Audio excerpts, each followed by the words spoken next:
મહેશભાઈ માટે આપણે બધા જોરદાર તાળીઓ પાડીએ, એટલા માટે કે આપણે બધાઈને જોડવાની જે કડી છે ને એ મહેશભાઈ રાજકોટિયા છે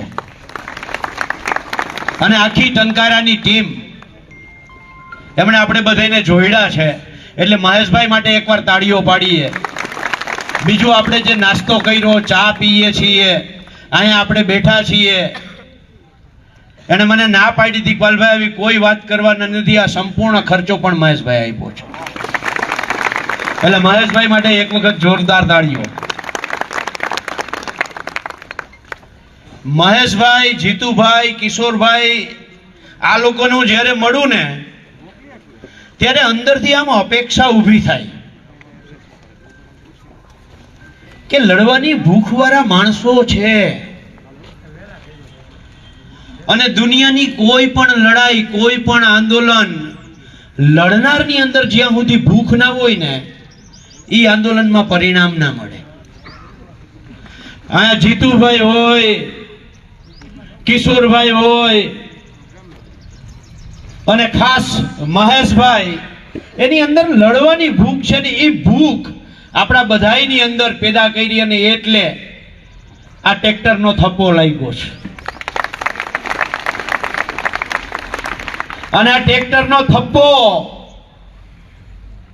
તમને ખબર નહીં હોય મિત્રો, અત્યાર સુધીના ગુજરાતમાં સરકારને ક્યારેય ડર નથી લાગ્યો. આજે તમે સરકારને ડર બેહાડ્યો છે.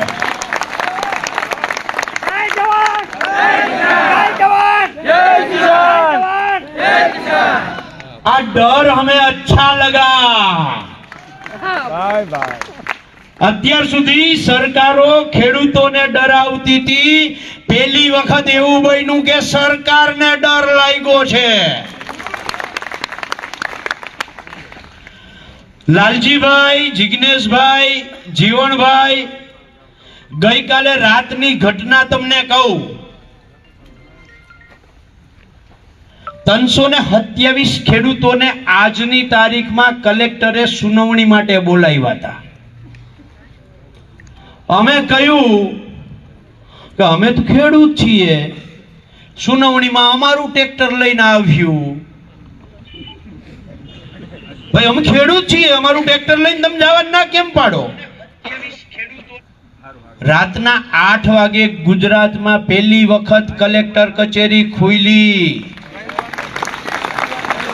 રવિવારના દિવસે 8 વાગે રાત્રે કલેક્ટર કચેરી ખુલી. ખેડૂતોને ફોન કર્યા રાતના 11 વાગ્યા સુધી કે આવતીકાલે કલેક્ટર સાહેબને અચાનક એક કામ આવી ગયું ને કાલની સુનાવણી રદ કરીએ છીએ. આ ડર અમને ગમ્યો. ખેડૂતોનો જે આ ડર ઉભો થયો ને સરકારને, રવિવારના દિવસે રાત્રે 8 વાગે કલેક્ટર કચેરી ખુલે, રાત્રે 11 વાગે ખેડૂતને ઉઠાડે કે તમને વોટ્સઅપ કર્યું છે, જો આવતીકાલની સુનાવણી રદ કરીએ છીએ. અહીંયા કેટલાક વકીલ મિત્રો પણ છે. અગાઉ કેટલી સુનાવણીઓ કલેક્ટરે વીસી હોવાના કારણે, અગત્યની મીટિંગ હોવાના કારણે રદ કરી. ક્યારેય ખેડૂતને સામેથી ફોન નથી કર્યો, વકીલને સામેથી ફોન નથી કર્યો. અહીંયા રાત્રે 11 વાગ્યા સુધી ફોન કર્યા. શું કામ? તાકે ખેડૂતો ટ્રેક્ટર લઈને ના આવે એટલે. કચ્છના આવતા ખેડૂતોને રોકવામાં આવ્યા. વાવ, થરાદ, બનાસકાંઠા, સુરેન્દ્રનગરના આવતા ખેડૂતોને રોકવામાં આવ્યા. જામનગરના ખેડૂતોને આવતા રોકવામાં આવ્યા. રાજકોટથી આવતા ખેડૂતોને રોકવામાં આવ્યા. કેટલી વાર રોકશો? કેટલા દિવસો રોકશો? ક્યાં સુધી રોકશો? ગુજરાત કિસાન સંઘર્ષ સમિતિએ ખેડૂતોને જાગૃતિ આપી છે. 1885 ના ટેલિગ્રાફ એક્ટ થી લઈ અને 2025 કેન્દ્ર સરકારની એસઓપી સુધી ખેડૂતોને માહિતગાર કર્યા છે. અને હજી તો અમે સેમિનાર કરવાના છીએ. 2 દિવસમાં ખેડૂતના દીકરાઓ કાયદાઓથી માહિતગાર થાય. એના માટે આ વીજ લાઈનોના પ્રશ્ને 2 દિવસનો સેમિનાર રાખવાના છીએ. આવનારા દિવસોમાં કિસાન સંઘર્ષ સમિતિનો એક એક ખેડૂત જ્યારે કંપની વાળો અને પોલીસ વાળો અને કલેક્ટરની ટીમ જ્યારે ખેતરમાં જાહે ને ત્યારે પૂછશે કે સાહેબ CERC નું લાયસન્સ લાવો. એવા કલેક્ટરને નહીં ખબર હોય CERC એટલે હું. ઈ અમારો ખેડૂત પૂછશે. અમે આ જાગૃતિ પેદા કરવા માંગીએ છીએ. અને આને કોઈ રાજકારણ ગણતા હોય ને તો હું ખુલ્લે આમ કહું છું કે આને રાજકારણ ના કહેવાય, આને રાજનીતિ કહેવાય. અને હું ગર્વથી કહું છું કે હા, એ રાજનીતિ અમે કરીએ છીએ. આ જાગૃતિના કારણે જિગ્નેશભાઈ અસર એ આવી છે કે આ કંપનીઓ વાળા પેલા ખેડૂતોને 2 લાખ ને 5 લાખ ને 7 લાખમાં થાંભલો ઉભો કરી દેતા હતા. આ 2 મહિનાની સતત લડાઈ, જાગૃતિ, કાયદો અને કાયદેસર કાયદા મુજબની વાત, આજ કંપનીઓ વાળા ખેડૂતના ખેતરે નિશાની કરવા જવા લાગ્યા છે કે અહીંયા તમારે અહીંયા થાંભલો આવશે. અગાઉ કંપની ક્યારેય નોટિસ ના આપતી ખેડૂતને, એ જ કંપનીઓ વાળા ખેડૂતોને નોટિસ આપવા આવવા લાગ્યા છે કે આ ખેડૂતની નોટિસ. અગાઉ 2 લાખ ને 5 લાખમાં જે ખેડૂતો આરે પોલીસ દમન સાથે થાંભલો ઉભો કરતા હતા, ઈ થાંભલાના આજે હું ગર્વથી કહું છું કે કંપનીઓ વાળા 25 લાખ 30 લાખ 35 લાખની ઓફરો સામેથી કરવા લાગ્યા છે. અને આનાથી વધારે રકમમાં જે ખેડૂતે થાંભલો ઉભો કરાવવાનું સમાધાન કર્યું હતું, મેં હું બોલ્યો એનાથી વધારે રકમનો,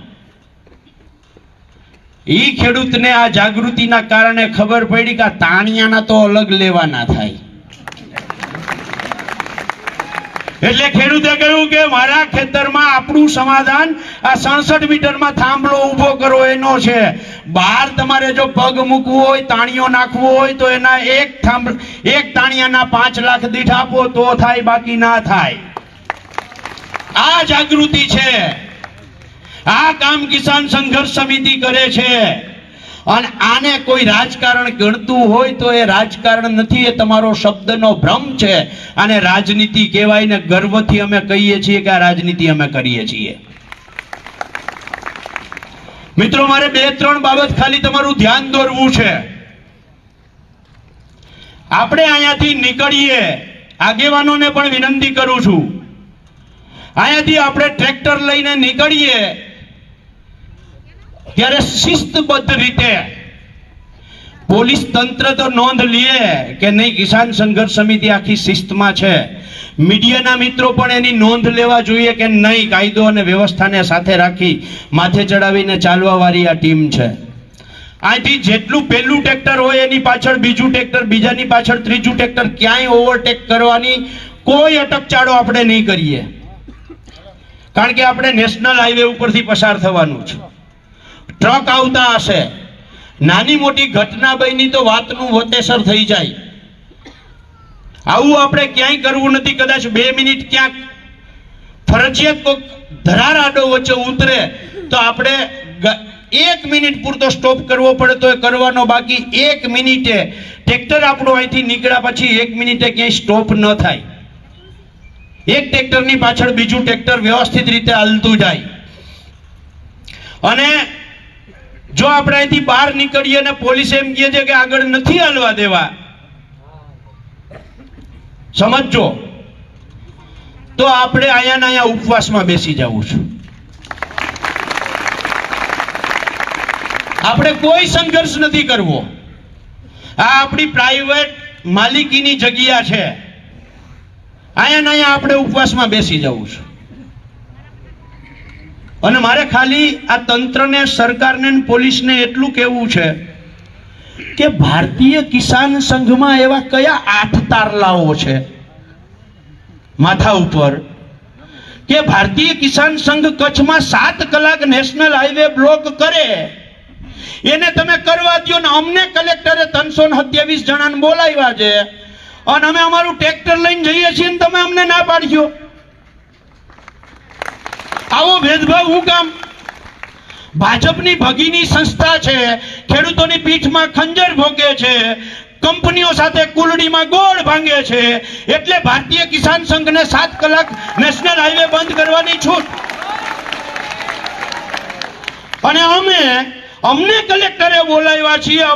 અમારું પોતાનું વાહન ટ્રેક્ટર અમે લઈને જઈએ ને અમે તમને ના પાડશો, અને તેમ છતાંય ના પાડો. તમારે કાયદો વ્યવસ્થા નથી તોડવું, બરાબર ને? આપણે ક્યાંય કાયદો વ્યવસ્થા તોડવું નથી. આપણે ગામ આખાને ખબર છે ભારતીય કિસાન સંઘ શું છે. એટલે આપણે કોઈ કાયદો વ્યવસ્થા નહીં તોડીએ. ટ્રેક્ટરની પાછળ ટ્રેક્ટર રૂપે જઈશું. અને અને બીજું, આપણે મોરબી શહેરને બાનમાં નથી લેવું. મોરબીમાં ટ્રાફિકની ખૂબ સમસ્યા છે, આપણે ખબર છે. રસ્તા હાકડા છે. માની લો કે પોલીસ આપણને સહયોગ આપે અને મોરબી સિટી જ્યાં ચાલુ થાય ત્યાં સુધી આપણા બધા જ ટ્રેક્ટરોને જવા દઈએ, તો ત્યાંથી હું જાહેરમાં કહું છું કે ત્યાંથી પોલીસ એમ કે 10 જ ટ્રેક્ટર લઈને આગળ વધવાનું, તો આપણે 10 જ લઈને જઈશું. ત્યાંથી બીજા વાહનોમાં આપણે બેસી જાવું, બરાબર ને? આમાં વાંધો નથી ને? એટલે કોઈ એક ખોટી ઉતાવળ કરવી નહીં. વાહન આ ટ્રેક્ટરોની પાછળ બધા જ 4 વ્હીલો હાલશે, આગળ એકે નહીં થાય. અને બધાએ નાસ્તો ના કર્યો હોય તો નાસ્તો કરીને જાજો. મહેશભાઈ નાસ્તાની વ્યવસ્થા કરી રાખી છે. એટલે મારે કોઈ વધારે વાત નથી કરવી. 2 હાથ જોડીને વિનંતી છે કે કાયદો અને વ્યવસ્થા તૂટે અને આ કિસાન સંઘર્ષ સમિતિ બદનામ થાય એના કરતા મોટી વાત મિત્રો, એક વખત ખેડૂત ઉપર લાઠીચાર્જ થાય ને તો બીજા 10 આંદોલનમાં અસર પડે, ખેડૂતોમાં ડર ઊભો થાય. અત્યારે આપણી જીત તો થઈ ગઈ છે, સરકારમાં ડર બેહી ગયો. આપણે તો અહીંયા એટલા આ જે છે ને નાગના બચ્ચા જેવા, નાનું પણ નાગનું બચ્ચું, અહીંયા જે નાગના બચ્ચા જેવા જે આટલા જણા છે ને આ ટ્રેક્ટરો લઈને આવ્યા ને, એને સરકારને ડર તો બેહાડી જ દીધો છે. એટલે હવે આનાથી વધારે કોઈ ડર બેહાડવાની જરૂર નથી. પણ સરકારને શાનમાં અને છેલ્લી વાત કહેવા માંગીએ છીએ કે તમારે જેટલા રોકવો હોય ને એટલા રોકી લેજો, પણ શરત એ છે કે આ રેલી પછી જો સરકાર શાનમાં ના સમજે, માર્કેટ ભાવના 4 ગણું વળતર ન કરે, અને બીજું આ રિલાયન્સની લાઈન અને અદાણીની લાઈન CERC ના નોર્મ્સનો ભંગ કર્યો છે, આ લાઈનના લાયસન્સ રદ ન કરે, માર્કેટ ભાવના 4 ગણા વાળો પરિપત્ર ન કરે, તો આવનારા દિવસોમાં વિધાનસભા હમણાં જ ચાલુ થવાની છે. 20 જિલ્લાના જિગ્નેશભાઈ ને આખી ટીમ વિધાનસભાની અંદર ધબધબાટી બોલાવે, અને આપણે 20 જિલ્લાના ખેડૂતો આ રેલી કરીને જઈએ છીએ. વિધાનસભામાં આખા ટ્રેક્ટરોનો રેલો કરીને જવું છે. એટલે સરકાર શાનમાં સમજી જજો, આ ઈશારો છે. તમે કંપનીઓ પાસેથી ભલે પાછલા દરવાજે ચૂંટણી ફંડ લીધું હોય, સરકારમાં બેઠેલા મંત્રીઓ કે સચિવોએ પાછલા દરવાજેથી ભલે હપ્તા લીધા હોય, અમે જગતના તાત છીએ, રહેવાના છીએ. અને તાતમાં જાગૃતિ આવી અને બાપ થઈને જો અહીંયા ગાંધીનગર દરવાજે ઊભા રહે તો પછી ભાગવું અઘરું પડશે. અમે કાયદા અને વ્યવસ્થામાં લડવા વાળા છીએ, લડતા રહેવું, જાગૃતિ ફેલાવતા રહેશું. આપ સૌનો ખૂબ ખૂબ આભાર. જય જવાન, જય કિસાન, જય જગત.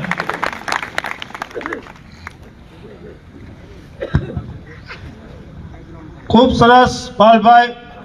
હવે આપણી વચ્ચે આપણા ધારાસભ્ય અને લડાયક નેતા એવા જિગ્નેશભાઈ મેવાણીને હું વિનંતી કરીશ કે ખેડૂતને માર્ગદર્શન આપશે.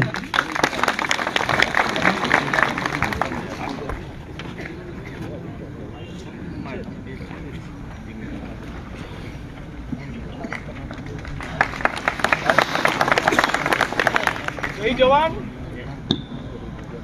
જય જવાન. જય કિસાન. આ બપોરે 4 વાગ્યાની ચા પીધા વગરનું ચાલે એમ? પાવરથી બોલો યાર. જય જવાન, જય જવાન, જય જવાન. ભારતીય જનતા પાર્ટીના બગલ બચ્ચા બની ગુજરાતના અને દેશના પૂંજીપતિ ઉદ્યોગપતિઓની સાથે 365 દિવસ સેટિંગ પાડનારા, ગુજરાતના ખેડૂતોની છાતી અને પીઠ પર ખંજર ભોંકનારા ગદ્દાર કિસાન સંઘને બાજુ પર મૂકીને આ કિસાન સંઘર્ષ સમિતિના બેનર નીચે આવ્યા, એ બદલ તમારા પોતાના માટે તાળીઓનો આવકાર થઈ જાય. સાચી લડત નિષ્ઠાથી તો કરવી, પણ આપણી વચ્ચે જે ગદ્દારો બેઠા છે ને એમને પણ ઓળખી લેવાનો સમય છે. આ દેશ એ કોઈ અદાણી કે અંબાણીના બાપનો છે? હે? આ શેની ચરબી ચડી છે ભાઈ તમને ગુજરાતમાં? દિલ્હીમાં ખેડૂત આંદોલનમાં 690 ખેડૂતોએ બલિદાન આપવા પડ્યા. બીજો કોઈ દેશ હોય ને તો સરકારને ઉખાડીને ફેંકી દીધી હોય. જગતનો તાત એમ લાલ કિલ્લાની પ્રાચીર પરથી નરેન્દ્રભાઈ બી ભાષણ તો જોરદાર કરે છે, પણ દિલ્હીમાં જ્યારે એક પછી એક 690 ખેડૂતોનો ભોગ લેવાયો, એક શબ્દ નરેન્દ્ર મોદી બોલ્યા નથી, એક શબ્દ ભારતીય જનતા પાર્ટીની સરકાર બોલી નથી. અને આ જ્યારે 690 ખેડૂતો બલિદાન આપતા હતા એક પછી એક, ત્યારે કિસાન સંઘવાળાએ કેમ મોરચો ના કાઢ્યો સરકારની સામે? ઉત્તર પ્રદેશના લખીમપુર ખીરીમાં બોલેરો ગાડી ભારતીય જનતા પાર્ટીના મંત્રીના દીકરાએ ખેડૂતની છાતી પર ચડાવી એ ખેડૂતને કચડીને રેસી નાખ્યો. ત્યારે કિસાન સંઘ ક્યાં હતું? અને એટલા માટે તમને કહેવાયો છું કે કોઈ પણ લડાઈ હોય, આ લડાઈની અંદર જે પણ નિષ્ઠાવાન સાચા લડનારા માણસો છે એને તમે જો ઓળખી લેશો તો તમારું કામ કાયમ માટે આસાન થઈ જશે. હું તમને ગેરંટી આપું છું કે દુનિયા ઊંધી થઈ જાય પણ આ રાજકોટિયા, આ લાલજીભાઈ દેસાઈ, આ પાલ આંબલિયા અને ખેડૂત સમાજનું નેતૃત્વ કરનારા જયેશભાઈ પટેલ એ કોઈ દિવસ એ ખેડૂતોના હિત સાથે ગદ્દારી નહીં કરે.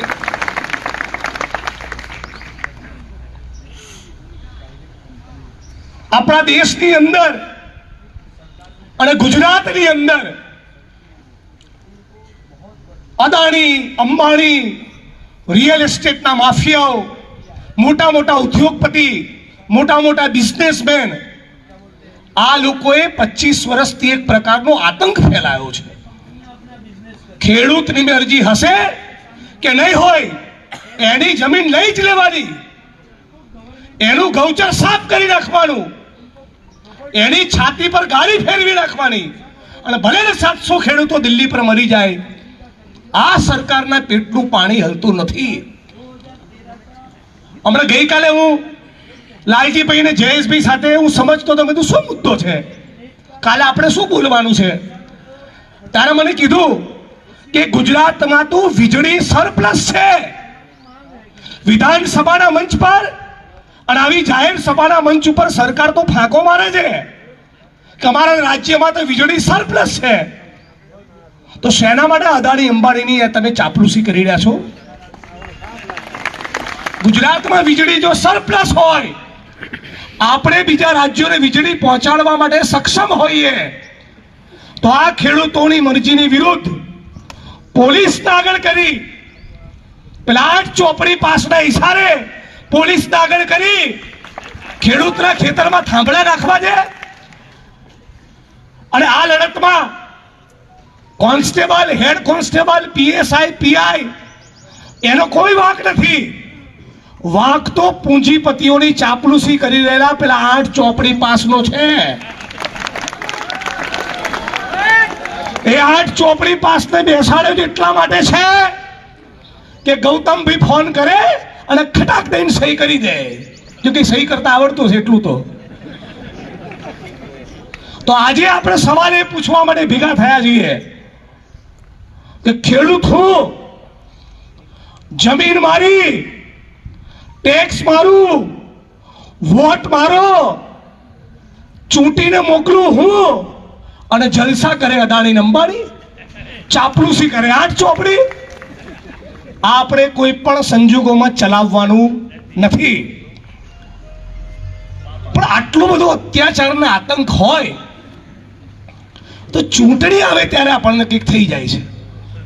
થઈ જાય છે ને, લોચો પડે છે ને. એ શું લોચો પડે છે? 5.5 વર્ષ આપણે ખેડૂત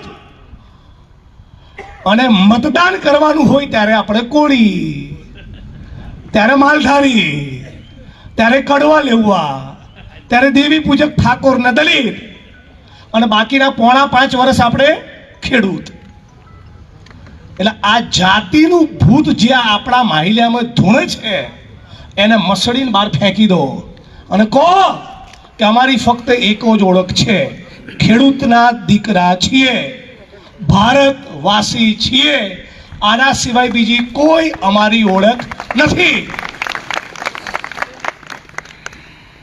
આશા વર્કર, આંગણવાડીની બેન, જીએસએફના જવાન, સફાઈ કામદાર, હોમગાર્ડના જવાનો, મલ્ટીપર્પઝ હેલ્થ વર્કર, પંચાયતના પટાવાળા, એલઆરડીના જવાન ભાઈ બહેનો, પોલીસના કોન્સ્ટેબલો, આ લાખો કર્મચારી ફિક્સ પગાર આઉટસોર્સિંગ કોન્ટ્રાક્ટની પ્રથાનો ભોગ બનેલા છે. 25 વર્ષથી કકળાટ કરે છે. પણ ચૂંટણી આવે ત્યારે પટેલ ને માલધારી ને ઠાકોર ને દલિત ને મુસ્લિમ ને આદિવાસી થઈ જાય છે. ત્યારે કર્મચારી રહેતા નથી. ખેડૂત અને શ્રમજીવી એ લૂંટનારી સરકારો અને લૂંટનારા પૂંજીપતિઓની સામે એક ના થાય એટલા માટે જ તમને ગાંધીનગરમાં બેઠેલા ચોરો એ જ્ઞાતિ અને ધર્મમાં વહેંચી રહ્યા છે. હું ગુજરાતની વિધાનસભામાં તમારો અવાજ બનીશ અને વિધાનસભાના મંચ ઉપર તક મળીએ ત્યારે બોલીશ કે થાંભલો તો એક જ શરતે નાખવા મળશે, ટકાટક 2 કરોડ અમારા ગજવામાં આપો અને થાંભલો નાખો. 2 કરોડથી 1 પાઈ ઓછી લેવાના નથી. કેમ? અદાણી અને અંબાણીની સંયુક્ત સંપત્તિનો આંકડો જાણો છો? કેટલી અદાણી અને અંબાણીની સંપત્તિ? એકની 7,45,000 કરોડ. 7 કરોડ નહીં કાકા, 70 કરોડ નહીં, 700 કરોડ નહીં, 7,000 કરોડ નહીં, 70,000 કરોડ પણ નહીં, 7,45,000 કરોડ. અંબાણીની સંપત્તિ કેટલી? 7,65,000 કરોડ. ગુજરાતની વિધાનસભાનું બજેટ કેટલું? 4 લાખ કરોડ. આ પેલા 2 જણા જોડે સંપત્તિ કેટલી? 16 લાખ કરોડ. અને ભાવ વધારો 2 નહીં ચાલે, 2.5 કરોડ જોઈએ, 2.5 કરોડ. સાચું ખોટું? હવે મેં તો મુકેશ અંબાણીને, ગૌતમ અદાણીને કોઈ ચણતર પ્લાસ્ટરની સાઈડ ઉપર કડિયા મજૂરી કરતા મેં નથી જોયા. તમે જોયા છે? ઈટોના ભઠ્ઠામાં જોયા? સેન્ટિંગનું કામ કરતા જોયા? કેમિકલની ફેક્ટરીમાં જોયા? મોરબી સિરામિકમાં જોયા? તો 15 લાખ કરોડ ભેગા કઈ રીતે થયા? આનો હિસાબ માંગવાનો સમય આવી ગયો છે. એટલે હિસાબ એમનો 27માં કરીશું. હાલ એટલી વાત, 2 કરોડ આપો અને થાંભલો નાખો. અને છેલ્લે મારા પરિવારના સદસ્યો છે એટલે કહું છું, આ લડતમાં જીત ક્યારે થાય ખબર છે?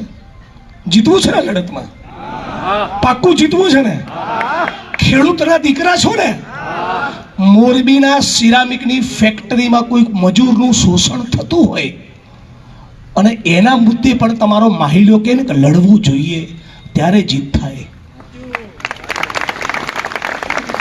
ઉત્તર પ્રદેશ કે બિહારમાં ફક્ત મુસ્લિમ હોવાના કારણે કોઈક મુસ્લિમ છોકરાના સડક ઉપર મોબ લિન્ચિંગમાં મારી નાખે ને તમારો આત્મા કહે, હું તો નરસિંહ મહેતાના ગુજરાતનો છું, જેણે એ શીખવાડ્યું કે વૈષ્ણવ જન તો તેને રે કહીએ જે પીડ પરાઈ જાણે રે. તો ખેડૂતો તમારી જીત થાય.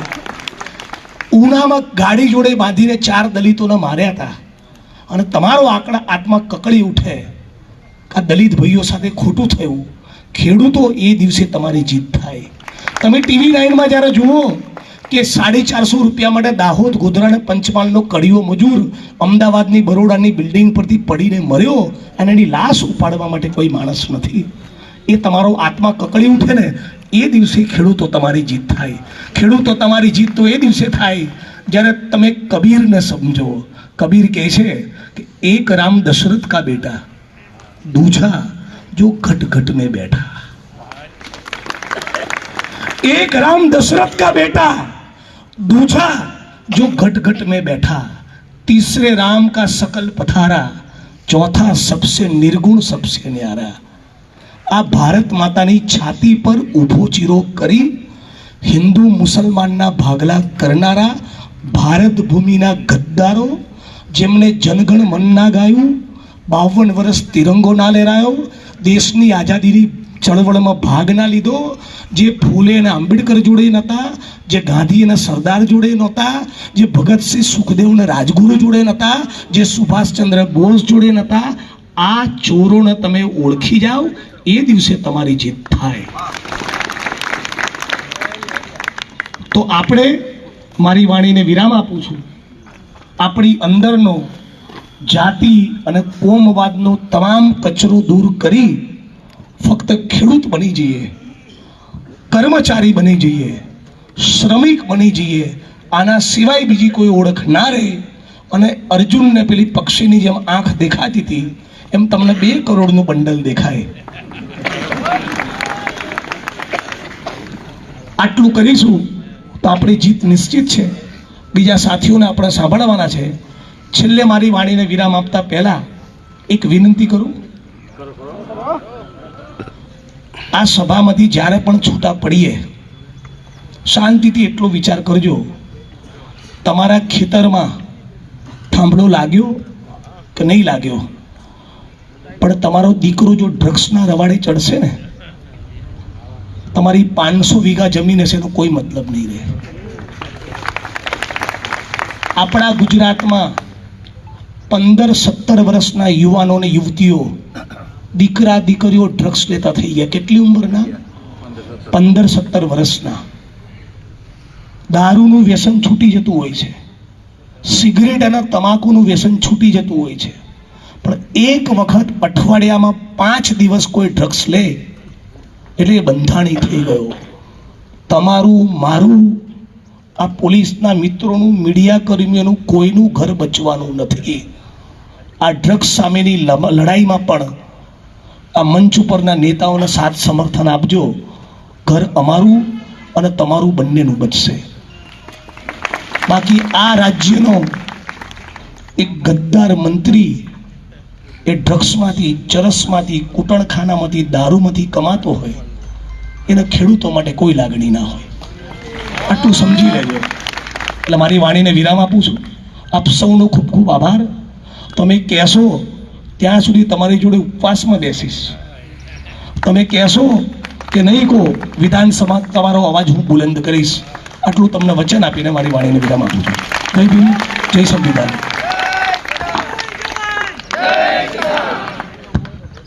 ખૂબ સરસ જિજ્ઞેશભાઈ. હવે આપણી વચ્ચે કાયદાના નિષ્ણાંત એવા જયેશભાઈ પટેલ ઉપસ્થિત છે, તો હું એને વિનંતી કરીશ કે ખેડૂતોને માર્ગદર્શન આપશે.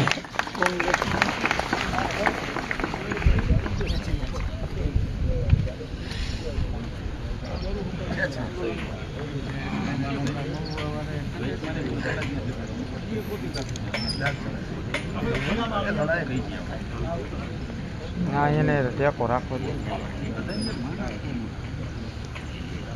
ટેકો જોઈએ.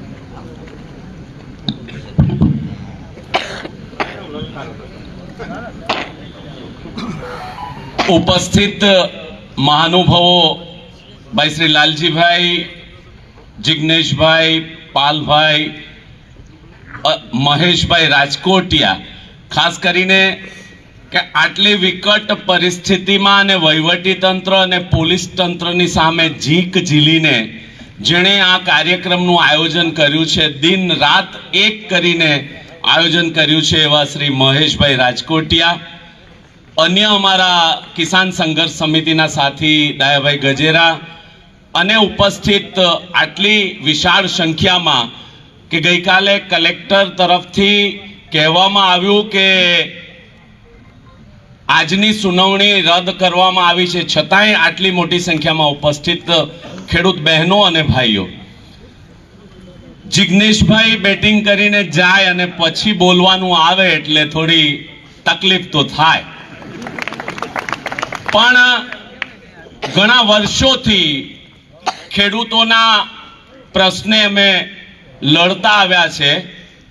દક્ષિણ ગુજરાત, ઉત્તર ગુજરાત, મધ્ય ગુજરાત, સૌરાષ્ટ્ર, અને ખેડૂતોને જ્યારે પણ તકલીફ થાય ત્યારે ખેડૂતોની તકલીફમાં ખભે ખભા મિલાવીને અને એમની આગળ રહીને એમના ન્યાય માટે અમે સતત લડતા આવ્યા છીએ. આજે જે પરિસ્થિતિનું નિર્માણ થયું છે, જે પાલભાઈએ કહ્યું કે સરકાર આપણાથી ડરી છે. કેમ ડરી છે? કારણ કે સરકાર ખોટું કરે છે. ખોટું શું કરે છે?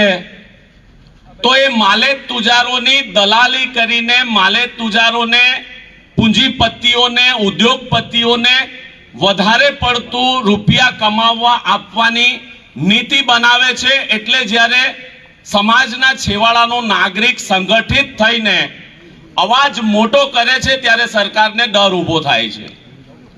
સતત આટલા વર્ષથી, 25 વર્ષથી વધારે સમયથી આપણે જે સરકારને ચૂંટીને મોકલીએ છીએ, હવે એ વાત અંગે વિચાર કરવાનો સમય પાકી ગયો છે કે શું આપણે જેને ચૂંટીને મોકલીએ છીએ એ સમાજના છેવાડાના ખેડૂતો, દલિતો, એમના ઉત્થાન માટેનું કોઈ કામ કરે છે ખરી? આ હવે વિચારવાનો સમય પાકી ગયો છે. ગુજરાતની અંદર ખેડૂતોની મહામૂલી જમીનમાં ઉદ્યોગો સ્થાપવા માટે કેન્દ્ર સરકાર દ્વારા ભૂતકાળમાં જે કંઈ કાયદાઓ બન્યા છે એનું ઉલ્લંઘન કરીને યેન કેન પ્રકારે ખેડૂતોની જમીન છીનવવા માટે, ખેડૂતોની જમીનમાં થાંભલા ઊભા કરવા માટે આ સરકાર પોલીસ તંત્ર અને વહીવટી તંત્રનો દુરુપયોગ કરે છે. ખાનગી કંપનીઓની લાઈન અને ખાનગી કંપનીઓના ટાવરો ઊભા થાય છે, પણ વહીવટી તંત્ર અને પોલીસ તંત્ર એમને સાથ સહકાર, કાયદાનું ઉલ્લંઘન કરીને જે રીતે તરફદારી કરીને થાંભલા ઊભા કરવા માટે ખેડૂતો ઉપર દમન ગુજારે છે, એ દમનની સામે સંઘર્ષ કરવાનો સમય ગુજરાતના ખેડૂતોનો આવી ગયો છે. આપણે નક્કી કરવાનું છે કે આપણને જ્યારે ચૂંટણી સમયે ધર્મ અને જ્ઞાતિની અંદર વિભાજિત કરી દેવામાં આવે છે. જિજ્ઞેશભાઈએ વાત કરી કે 4.5 વર્ષ સુધી આપણે ખેડૂત હોઈએ છીએ અને પછીના જે 2-3 મહિના રહી જાય એની અંદર આપણે જાતિ ધર્મમાં વિભાજિત થઈને હવે તો હિન્દુ ખતરામાં આવી ગયો છે, હવે તો નાત ખતરામાં આવી ગઈ છે, એટલે આપણા માટે આ જ સર્વે સર્વા છે એમ કરીને આપણે ચૂંટીને મોકલીએ છીએ. એટલે કાયદાનું ઉલ્લંઘન કરીને આપણી ઉપર દમન ગુજારે છે.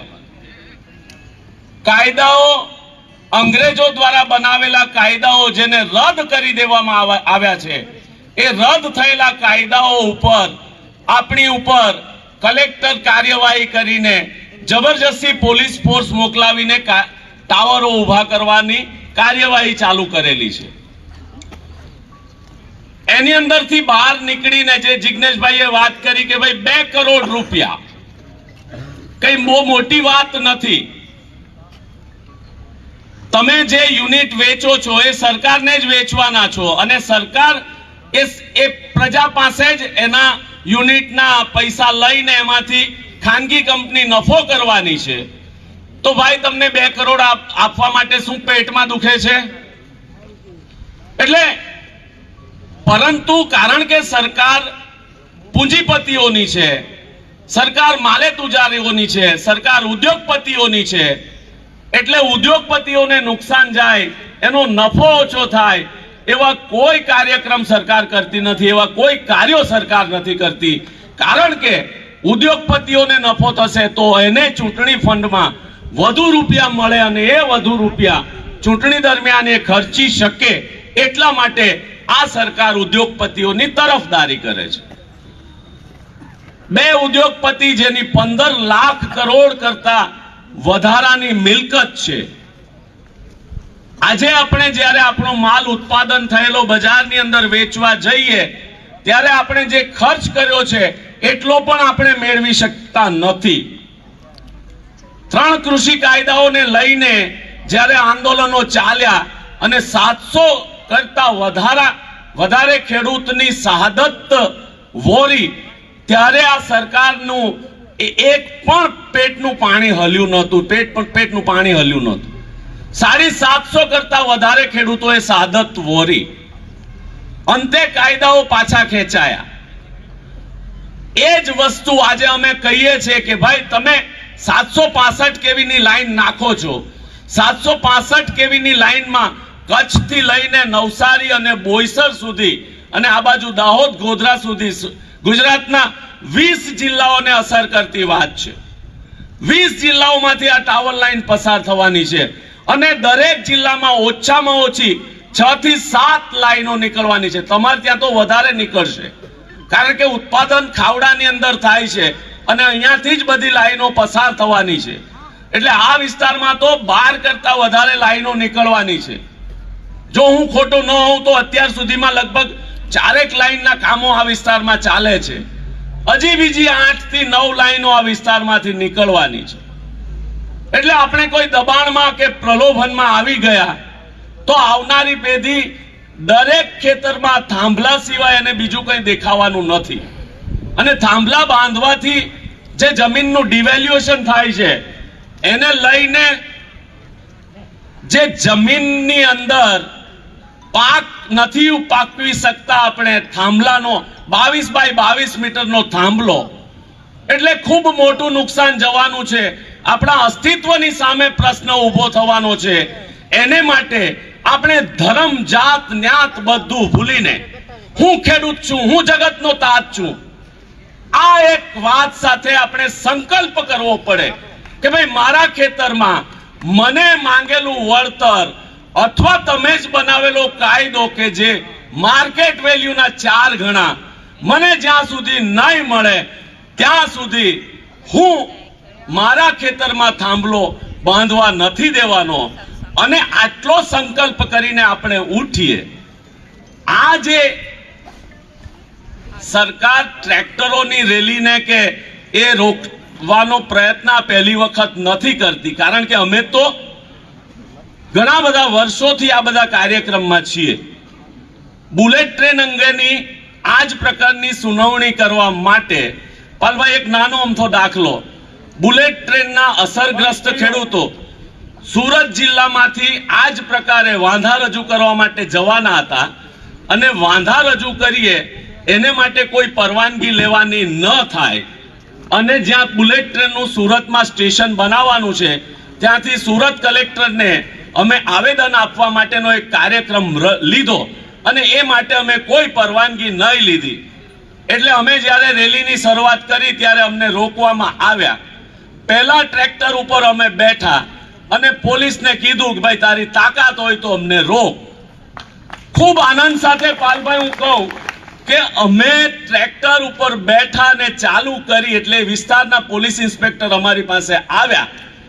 જયેશભાઈ, હું તમને અત્યારે અડધો કલાકમાં પરવાનગી લઈને આપું છું, કારણ કે આપણે સુરત શહેરમાં જવાનું છે અને ટ્રાફિકની સમસ્યાને અડચણરૂપ ન થાય એટલા માટે મારે જે કાયદાકીય પ્રોસિજર કરવાની છે હું હમણાં તમને અડધો કલાકમાં પરવાનગી લાવીને આપું છું. આપને વિનંતી છે આપ અડધો કલાક અહીંયા ડિલે કરો, હું તમને પરવાનગી લાવીને આપું. પાલભાઈ, મારે ખૂબ આનંદ સાથે કહેવું પડે કે અડધો કલાકમાં અમને પોલીસ ઇન્સ્પેક્ટરે પરવાનગી આપી દીધી. જો આપણી પાસે સંખ્યાબળ હોય તો પોલીસ આપણને નથી રોકતી, અને આજે આપણી પાસે સંખ્યાબળ છે એટલે આપણે અહીંયા શાંતિથી ગાંધીચિંધ્યા માર્ગે આપણે લડાઈ ઝઘડામાં માનતા નથી.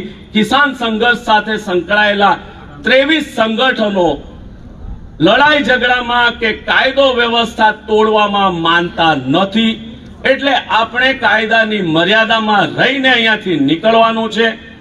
અને છેવટે જ્યારે ફરીવાર કહું છું કે આપણે ધર્મ જાતિના રાજકારણમાં ન પડીએ. હું ખેડૂત છું, હું જગતનો તાજ છું અને આ દુનિયાના પેટ ભરનારો હું છું. મારો કોઈ ધર્મ નથી, મારી કોઈ જાતિ નથી અને ફક્ત હું ખેડૂત છું. આ વાતનો સંકલ્પ કરીને અહીંયાથી ઉઠીએ, લડીએ અને જીતીએ એ જ અભ્યર્થના સાથે વિરમું. જય હિન્દ, જય જગત, જય ભારત. ખૂબ સરસ જયેશભાઈ. આપણી વચ્ચે જીવણભાઈ, રાજુભાઈ આહિર અને મોરબી આમ આદમી પાર્ટીના પ્રમુખ શ્રી મહાદેવ બાપા ટીમ સાથે હાજર રહ્યા છે. એ સૌનું આપણે અહીંયા સ્વાગત કરીએ છીએ. હવે હું આપણા વક્તા એવા લાલજીભાઈ દેસાઈને હું વિનંતી કરું કે ખેડૂતોને માર્ગદર્શન આપશે. મિત્રો, લાલજીભાઈ વાત કરે એ આપણા છેલ્લા વક્તા છે ને ત્યાર પછી આપણે ટ્રેક્ટર યાત્રા સ્વરૂપે જવું છે. પણ લાલજીભાઈ એ વ્યક્તિ છે કે 2012માં નરેન્દ્ર મોદીને સર આંદોલનમાં હેઠા બેસાડ્યા હતા. એટલે લાલજીભાઈને સાંભળવા એ ખૂબ વક્તા, અને અમે એને એટલા જ માટે છેલ્લે રાખ્યા છે કે લાલજીભાઈનું બેટિંગ એટલે 20-20 વાળા ચોકા ને છક્કા હશે. ઈશાન કિસાનની જેમ હવે સહેવાગ જૂનો થઈ ગયો. નાસ્તા પાણીની અને ચા પાણીની વ્યવસ્થા જે બધા કરીને પછી આપણે જવાનું છે. ખેડૂતના દીકરાઓને તાપ લાગે ને છાયા ગોતે તો થોડીક તકલીફ વાળી વાત તો કહેવાય. મિત્રો, મારી વાતની શરૂઆત કરું એ પહેલા મને હિન્દીમાં ગમતું એક બહુ સરસ મજાની જે કડી છે એ કહું કે તું જિંદા હૈ તો જિંદગી કી જીત પર યકીન કર, અગર કહી હૈ સ્વર્ગ તો ઉતારલા જમીન પર. જેનો માયલો મરી ગયો હોય એ આંદોલન ન કરી શકે, જેનો માયલો વેચાઈ ગયો હોય આંદોલન ના કરી શકે, જેનો માયલો જીવતો હોય અને જાગતો હોય ને કહેતો હોય કે હું લડીશ તો ખેડૂતો માટે, હું મરીશ તો ખેડૂતો માટે, હું મરીશ તો ભારત દેશના લોકો માટે, જેની એવી જજબાત હોય એવા લોકો લડી શકે. બાકી તો બધા તમે જાણો છો કે જેને હોવું જોતું તું જેલમાં એ બધા જે બેઠા છે મહેલમાં, અને એવા અનેક છે કે જેને રહેવું તું હકીકતમાં હોવા જોઈતા હતા મહેલમાં, અને આજે લોકો છે જેલમાં. સમય બદલાયો છે, સમય એવો બદલાયો છે. ગુજરાતી ભાષાની એક કહેવત છે, નાગાની પાંચેરી હાડા હાથશેરની આપણા ગામડાની કહેવત છે ને, એમ અત્યારે પહેરેલા કપડે નાગાઓનું રાજ ચાલે છે. કપડા તો 10 લાખના સૂટ પહેરે છે પણ અંદરથી હાવ મેં કીધું એવા છે. એ લોકો એવા. એની વાત કરીએ પહેલા ગુજરાતની ધરતી ઉપરથી મહાત્મા ગાંધી ને સરદાર પટેલને યાદ કરવા પડે કે હે સરદાર પટેલ, તમને એવું શું સૂઝ્યું કે દેશની આઝાદી માટે તમે વર્ષો સુધી જેલમાં રહ્યા? મહાત્મા ગાંધી જેલમાં રહ્યા, ગોળીએ ધરબાણા. એને દેશની આઝાદી અને લોકોની જમીનની આઝાદીથી નીચે કશું જ ખપતું નહોતું. ત્યારે એમને એ ખબર નહીં હોય કે અમે આઝાદ કરેલા દેશને આજના નવા રાજાઓ ટુકડા ટુકડા કરીને વેચી મારશે. ત્યારે એમને ખબર નહોતી કે અમે જેની લડાઈ લડીએ છીએ, અમે જેના માટે આ દેશની આઝાદીની વાત કરીએ છીએ, એ દેશની આઝાદી ખોખલી સાબિત થશે અને દેશના લોકો મત તો આપવા જશે પણ એમને ચૂંટેલી સરકાર નહીં હોય, અદાણી ને અંબાણીના દલાલોની સરકાર હશે અને ખેડૂતોની જમીનો પડાવવાનું કામ કરશે. હું એક હિસાબ જોતો હતો આમાં કે અદાણી ને અંબાણી જેવા બધા લોકોને આ વીજ લાઈનમાં કેમ રસ પડે છે, કેમ એ લોકોને વિન્ડ પાવર, સોલાર પાવર એમાં રસ કેમ પડે છે? એ લોકો 1 મેગાવોટ માટે જે ટોટલ ખર્ચો કરે એ 9 મહિનામાં રિટર્ન મળી જાય છે ને. કેટલા મહિનામાં? 9 મહિનામાં. એના લાખ રૂપિયા રોક્યા હોય એ લાખ રૂપિયા 9 મહિનામાં વળતર મળી જાય છે. એ બાકીના 24 વર્ષ ને 3 મહિના એ નફો કમાય છે. એટલે એને રોકેલા પૈસાનું 25 ગણું વળતર મળે છે. અને એટલા માટે થઈને અત્યારે હાલના શાસકો એ ઉદ્યોગપતિઓના દલાલો બની અને ખેડૂતોના ખેતરમાં થાંભલા નખવા જાય છે. પોલીસ તંત્રનો વાંક નથી કાઢતો, પણ એમની બી ગુલામી તો જુઓ કે કચ્છના વાંઢિયામાં એ ખેડૂતના દીકરા દીકરીને ઢસડી અને પોલીસ લઈ જાય અને અદાણી ને અંબાણીના થાંભલા નાખવાનું કામ એ કોન્ટ્રાક્ટરો કરે ત્યારે શરમથી માથું ઝૂકી જાય કે હે મિત્રો, તમારો જે પગાર થાય છે ને એ ખેડૂત, પશુપાલક, મજદૂર અને નોકરિયાતના ટેક્સના પૈસેથી થાય છે. એ અદાણીને કે અંબાણીના બાપના પૈસેથી નથી થતો. તમે જે કપડા પહેરો છો, તમે જે સૂટ બૂટમાં ફરો છો, તમે હાથમાં જે દંડા છે એ બધાના પરસેવાની કમાણી છે. તમારી ઉપર જે કોક રાજ કરે છે, તમારી મજબૂરી અમે સમજી શકીએ છીએ. તમારી મજબૂરી અમે સમજી શકીએ છીએ. તમે જરાક ખેડૂત તરફી થાવ, તમે જરાક ગરીબ તરફી થાવ તો તમારી બદલી એવી જગ્યાએ કરી નાખે એટલે તમને બદલીનો બીક લાગે છે અને એના લીધે તમારી મજબૂરી પણ અમે સમજી શકીએ છીએ. મિત્રો, મારે આખી જે વાત તમારી સામે કે આપણે જ્યારે સરકાર ચૂંટીએ, ભાઈ જિગ્નેશભાઈએ શરૂઆતમાં બહુ જબરજસ્ત રીતે વાતને મૂકી. પાલભાઈ આખી આ વીજ પોલના ધંધો કેવી રીતે ચાલે છે એની વાત મૂકી, એટલે મારે એમાં નથી જવું. પણ આપણે સરકાર શેના માટે બનાવીએ? હમણાંથી તો સવાલ એ થાય, સરકાર કોઈ પણ દેશમાં હોય, કોઈ પણ રાજ્યમાં હોય, સરકારના 5 કામ હોય. આપણા બાળકોનું શિક્ષણ, કોઈ બીમાર પડે તો એનું આરોગ્યની કાળજી લેવાની, ક્યાંક કોઈ જગ્યાએ હિંસા હોય તો આપણે સુરક્ષિત રાખવાની, આપણી સુવિધાઓ, રસ્તા, પાણી એની કરવાની અને આપણા સૌનો રોજગાર રાખવાની. આ સરકારની જવાબદારી હોય. અત્યારે સરકાર શું કહે છે? પૈસા છે તો છોકરા ભણાવો, પૈસા છે તો દવાખાનામાં જઈને જાતે તમારી વ્યવસ્થા કરી લો, પૈસા છે ટેક્સ ચૂકવો, ટોલ ટેક્સ તો તમે રોડ ઉપર નીકળો, પૈસા છે તો પીવાનું પાણી લો, સુવિધાઓ બધી રોકડે, શિક્ષણ તો કે તમારા પૈસે, આરોગ્ય તો તમારા પૈસે, સુરક્ષા તો કે અમે નહીં આપી શકીએ, બાઉન્સર રાખો, સુરક્ષા તમારા ખર્ચે. તો સરકાર શેના માટે?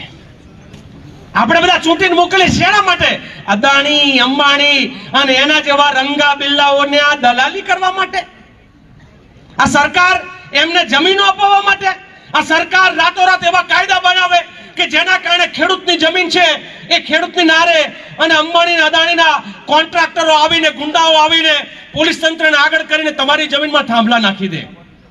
ત્યારે કહેવાનું મન થાય ને કહેવું પડશે આવનાર સમયમાં कि जमीन अपने आप की नहीं किसी के बाप की, जमीन अपने आप की नहीं किसी के बाप की. તમારા મારા વડવાઓ, આપણા અનેક લોકો એ જમીનમાં જન્મ્યા છે, ધરતી ઉપર જન્મ્યા છે, ત્યાં એમના અગ્નિ સંસ્કાર કર્યા છે, ત્યાં એમની દફન વિધિ કરી છે. એ ધરતી માટે થઈને અનેક લોકોએ પોતાના માથા આપ્યા છે, ત્યારે આ ધરતી બચી છે. આ ધરતી અદાણી કે અંબાણીના છોકરાને એ પેલો શું નામ, એના લગ્નમાં પરદેશથી નાચનારીઓને લાવવાના ખર્ચા કરવા માટે અમારા બાપ દાદાએ આ જમીન નથી બચાવી.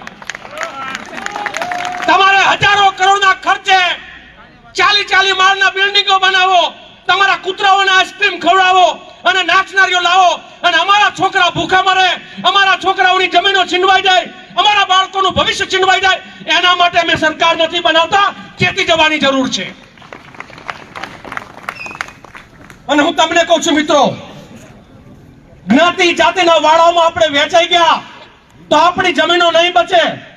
એક ભવિષ્ય જુઓ તમે, આજથી 5 પેઢી પછી, 4 પેઢી પછી તમારા પોતરા પોતરીઓ, મારા પોતરા પોતરીઓ એ શું કરતા હશે? આપણે બધાય બાળકો પેદા અદાણી ને અંબાણીના મજૂરી કરવા માટે કરીએ છીએ? આપણું સપનું શું, આપણો વિચાર શું? આપણે આવનાર સમયમાં આપણે ઈચ્છીએ કે મારું બાળક સ્વાવલંબી હોય, મારું બાળક છે ને રોજગાર હોય, મારું બાળક કોઈનું ગુલામ ના હોય. આપણે આવું સપનું જોવાનું હોય. મારા બેટા ગાંધીનગરની ગાદીએ બેઠેલા આ નવમું નપાસ ઠોઠડા જેવો ગૃહમંત્રી જે આપણા ઉપર થોપાયો છે, એ પોતે એવું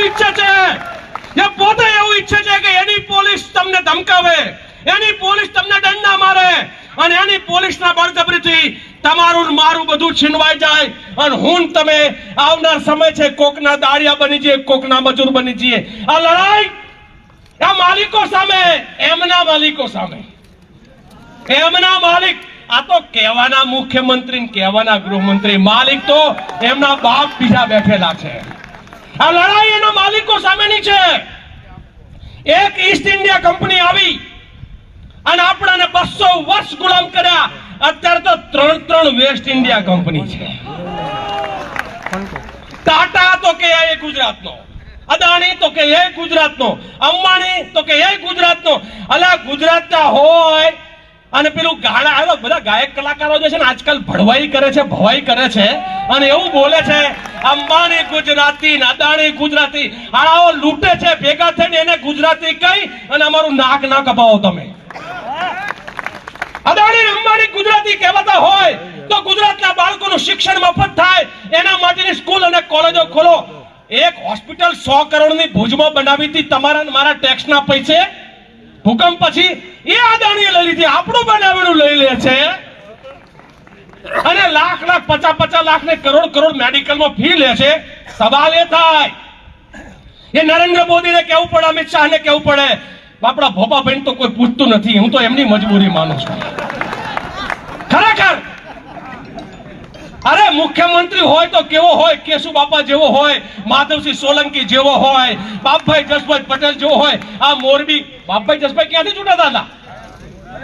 તમે જોવો તો ખરા ક્યાં બાપભાઈ જસભાઈ પટેલ અને ક્યાં હાવ તમે કેવા મોકલો છો, કેવા મોકલો છો કે ત્યાં જઈને લૂંટે તો ના લૂંટે તો કરે શું? એટલે સવાલ એ થાય વાંક આપણો છે બધાનો મિત્રો. આવનાર સમય હું એમાં ભાજપ કોંગ્રેસ કે XYZ પાર્ટીની વાત કરવા નથી માંગતો. હું તમને એટલું જ કહેવા માંગુ છું કે આવનાર સમયમાં ખેડૂતોનું હિત, પશુપાલકોનું હિત, માલધારીઓનું હિત, નોકરિયાતોનું હિત, સામાન્ય માણસોનું હિત, નાના દુકાનદારોનું હિત એ જોવે. આટલી વખત આવનાર સમયમાં ભૂલી જવાનું. તમે એમ કહો ને ઘણાને હોય કે અમે અમારો કોળી મોકલ્યો અને અમે અમારો પટેલ મોકલ્યો વિધાનસભામાં. એટલે તમારો પ્રશ્ન પૂછે છે ત્યાંથી, તમારો પ્રશ્ન પૂછે છે એક તો બતાવો જાતિના આધારે ચૂંટાઈને ગાંધીનગરની ગાદીએ બેઠેલા આગેવાન કે જે એમ પૂછતા હતા એ અદાણી અંબાણીને રોકી દે, ખેડૂતોને મારવાનું બંધ કરો, ખેડૂતોને નર્મદાનું પાણી આપો, ખેડૂતોને મફતમાં વીજળી આપો, ખેડૂતોના દેવા માફ કરો. એવું એક વખત પૂછે છે? આ અદાણી એમનો શું હકો થાય? કચાઈને કહેવાનું મન થાય એના 33,000 કરોડ માફ થાય અને આખા ગુજરાતના ખેડૂતોના દુષ્કાળ. અહીંયા માવઠું થયું તો માવઠામાં કેટલા રૂપિયા આપ્યા વીઘે? કેટલા? 35 અને 20 રૂપિયા ઉપર પેરામણી આપતા હોય. આની સામેની લડાઈ છે. એક બાજુ 33,000 કરોડ રૂપિયા અને એક બાજુ 3520 રૂપિયા અને આપણે છતાં એ બધા તાળીઓ પાડીએ, નેતા આવે ને ભાષણ કરીએ. આ નેતા આવે ને ભાષણ કરીને જતા રહે એમ નહીં. આપણા ભવિષ્યની કોણ વાત કરે છે એના માટે લડાઈ છે. અને મારી છેલ્લી વાત કરતા એટલું જ કહીશ, નારો છે, નારો તમે બધા જબરદસ્ત રીતે બોલજો અને એમ કહી દેશું આ થાંભલા તો ખેડૂતને પૂછ્યા વગર તારા બાપની એ તાકાત નથી તો નાખી શકે. અને તને એમ હોય કે થાંભલા કદાચ બળજબરીથી નાખી દીધા, તમારી પાસે સત્તા છે, તારી સરકાર છે ને તે કરી નાખ્યું, તો આવતી ચૂંટણીમાં આ થાંભલા નહીં સરકારને ઉખેડીને નાખી દેશો. આ તાકાત સાથે આખા ગુજરાતમાં ફરવું છે, તાકાત સાથે આખા ગુજરાતમાં લડવું છે. અને માટે હું એવું કહીશ અને લોકો એમ કહે કે ભાઈ આ ધરતી પૈસા લઈ લ્યો ને કે તમારે શું જોઈએ છે? પેલો 25 વર્ષ કમાય અને 1 કરોડનો ખર્ચો કરે, આપણે એને એમ કેવું છે અમારે 1 રૂપિયો નથી જોતો તારો અદાણીને. આપણે હાઈવે ઉપર હોટલ કોક કરે, જમીન તમારી હોય ને મારે ભાગીદારી કરવી હોય, તમે કહો કે ભાઈ જમીન મારી રોકાણ તમારું, આપણે બે ભાગીદાર. અદાણી ને અંબાણી કે હાલ ને તારી લાઈનમાં અમે ભાગીદાર, જમીન અમારી ને રોકાણ તારું. બરાબર? આ જમીન અમારી, રોકાણ તારું, 25 વર્ષ કમાઈએ અમારે જેટલી લાઈન જ્યાંથી નીકળે ને જેટલું એમાંથી કમાણી થાય એ ખેડૂત તારે વેચવાના, અમારે તારો રૂપિયો નથી જોતો, પણ તું કદાચ બોલીને ફરી જાય તો 2 કરોડ ડિપોઝિટ પહેલા મૂકવાની, કારણ કે આ તો મારા બેટા ક્યારે ફરી જાય બોલીને. એટલે કે તારી 2 કરોડ ડિપોઝિટ એમાં કરશું કે 25 વર્ષે તને 2 કરોડ પાછા. શરત એટલી કે તને જેટલી કમાણી થાય એમાં અમારો ભાગ, કારણ કે જમીન અમારી ને રોકાણ તારું. આવું કરવા માટે ખેડૂતોને ગામો ગામ જગાડવા પડશે, લડવું પડશે. અને એટલા માટે એટલે એમ કે ભાઈ અમારે જમીન નથી વેચવી અને નહીં વેચવી જોઈએ, એટલા માટે હું કહું એક નારો, જે નારો બોલાવી મારી વાતને હું પૂરું કરીશ. ધરતી અપને આપ की, મેં કહ્યું ને, નહીં કિસી કે બાપ કી, અને ગામની જમીન ગામની, નહીં કોઈના બાપની. એમ સવાલ એક બીજો થાય.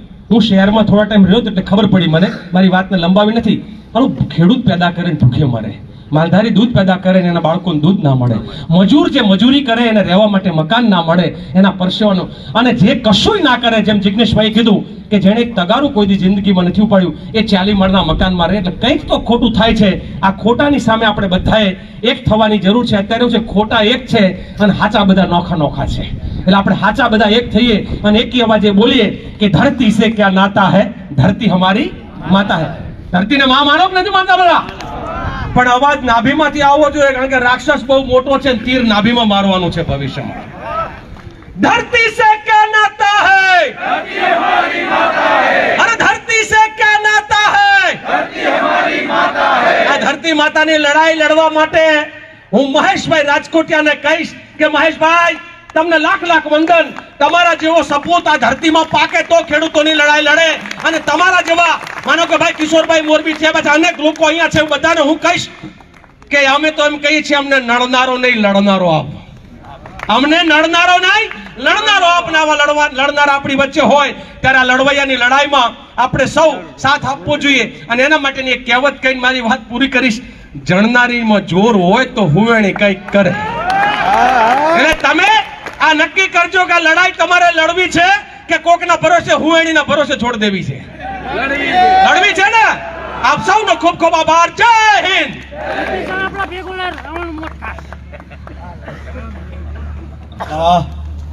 મને કહેતા ખૂબ આનંદ થાય છે કે પોલીસે બોલાવીને કહ્યું કે તમે ટ્રેક્ટર લઈને નીકળો, અમે નહીં રોકીએ. એટલે આપણે પોલીસનો આભાર માનીએ કે ઘર્ષણ એણે ટાળ્યું. હવે મોરબી શહેરની અંદર આપણે ક્યાંય ટ્રાફિક અવ્યવસ્થા નથી કરવી. જેટલા ટ્રેક્ટરોને કહીએ એટલાને લઈ જઈશું. બાકી આપણા માટે ટ્રેક્ટર ક્યાં રાખવા એ પોલીસે પ્લોટે નક્કી કરીને રાખ્યો છે. એટલે જે પ્લોટ કહે ત્યાં આપણે રાખી દઈશું. બીજી વાત, લાલજીભાઈ જે ધારાસભ્યોની કહેતા હતા, હું અહીંના ધારાસભ્યોની તમને વાત કહું છું. લાલજીભાઈ, અત્યાર સુધી મોરબી જિલ્લાના મંત્રી હોય કે ધારાસભ્ય હોય એને કોઈને યાદ ના આવ્યું કે અહીંયા વીજ લાઈનોમાં ખેડૂતો હેરાન થાય છે. જ્યારે આ કિસાન સંઘર્ષ સમિતિએ મહેશભાઈ રાજકોટિયાએ જાહેરાત કરી કે અમે ટ્રેક્ટર લઈને જવાના છીએ, તો ધારાસભ્યો ખેડૂતોને બોલાવીને આગેવાનોને બોલાવીને મીટિંગ કરે કે તમારે શું જોઈએ અમે વ્યવસ્થા કરી દઈએ. હું આગેવાનોને અભિનંદન આપીશ કે એને ધારાસભ્યને કહ્યું કે તમારી સરકાર છે, તાકાત હોય તો લાલજીભાઈએ કહ્યું એવી રીતે 2 કરોડ રૂપિયા ખેડૂતોને આપી દો, અથવા તો માર્કેટ ભાવના 4 ગણા વાળો વળતર કરો અને CERC ના નોર્મ્સનું પાલન થાય એવું કરો. બાકી એના સિવાય અમે આ યાત્રા રોકવાના નથી. આ આગેવાનોમાં લાલજીભાઈ જે કહ્યું ને જણનારીમાં જોર, આ આગેવાનોમાં જોર હતું એટલે ધારાસભ્યોને કહીને આવ્યા છે. આવનાર સમયમાં ગાંધીનગરમાં ઘેરો ઘાલવા માટે કદાચ ટ્રેક્ટરોનું આખા ગુજરાતનું પ્લાન થાય તો તમે મોરબી, ટંકારા, આ પંથકના લોકો એમાં જોડાવાના ખરા ને? પણ મારે એ પૂછવું છે ધારાસભ્યને કે આજની સુધી ક્યાં હોઈ ગયા હતા? હા બાપા, કે ધારાસભ્યોએ 2 કરોડ લઈ લીધા છે. 20 કરોડ લઈ લીધા. લ્યો હમણાં 2 માંથી 20 કરોડ નો અવાજ આવ્યો. એટલે મિત્રો, આપણે અહીંયા નાસ્તાની વ્યવસ્થા છે, તાત્કાલિક ફટાફટ નાસ્તો કરીએ. આભાર વિધિ હું જ કરી દઉં હવે. બધાનો આભાર જ, કઈ કશું નહીં આમાં. એટલે કોઈનો આભાર નહીં. હવના ઉપર ભાર કોઈનો આભાર નહીં. હવના ઉપર ભાર કોઈનો આભાર નહીં, લાલજીભાઈનું આ સૂત્ર છે. એટલે આપણે બધાય નાસ્તો કરી અને પછી આપણે વાત થઈ એ મુજબ સિસ્ટમથી ટ્રેક્ટર લઈને નીકળવાનું છે. મીડિયાના મિત્રોને વિનંતી છે કે પેલા ટ્રેક્ટરની આગળ બેઠા રહ્યો, આપણે બેઠા રહ્યો. પેલા ટ્રેક્ટરની આગળ એક યુટિલિટી હશે,